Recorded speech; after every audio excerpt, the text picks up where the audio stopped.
আসসালামু আলাইকুম ভিউয়ার্স, সবাই কেমন আছেন? আজ আমি আপনাদের সঙ্গে শেয়ার করব কোরাল ফিশ ফ্রাই। এটা বারবিকিউর মতো করেই, কিন্তু বারবিকিউ করব না, আমি ফ্রাই করব বারবিকিউর টেস্টে। ফ্রাইটা কিভাবে করব চলুন দেখে নেওয়া যাক। তো আমি এখানে 3টা কোরাল ফিশ নিয়েছি, ছোট সাইজের, একদমই ছোট না, মোটামুটি মাঝারি সাইজের। এটা আমি একটু ভালো করে ধুয়ে পরিষ্কার করে, দেখুন বন্ধুরা, এভাবে চিড়ে চিড়ে নিয়েছি যেন এর মধ্যে সমস্ত মশলাটা ঢুকে। তারপরে আমি এখানে 3টা মাছের জন্য 3 টেবিল চামচ লেমন জুস দিয়ে দিলাম। তারপরে অ্যাড করলাম সল্ট, কিছু লবণ দিয়ে মাখিয়ে নিলাম। এবার দিয়ে দেব এখানে কালো গোলমরিচের গুঁড়া আর আদা পেস্ট, রসুন এবং পেঁয়াজ পেস্ট একসঙ্গে করে এটাকে ভালো করে মাছগুলোকে মাখিয়ে নিব।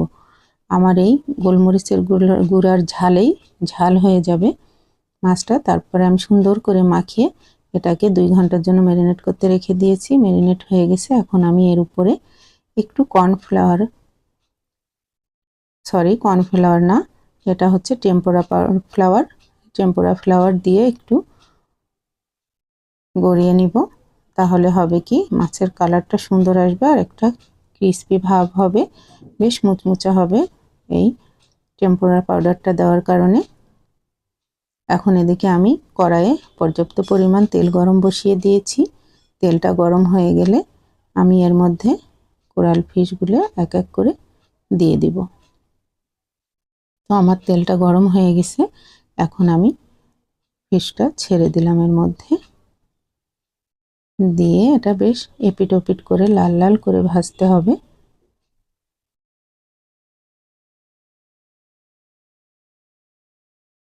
মাছটা আমার ভেঙে গেল, কিন্তু দেখুন বন্ধুরা সুন্দর ফ্রাই হয়েছে।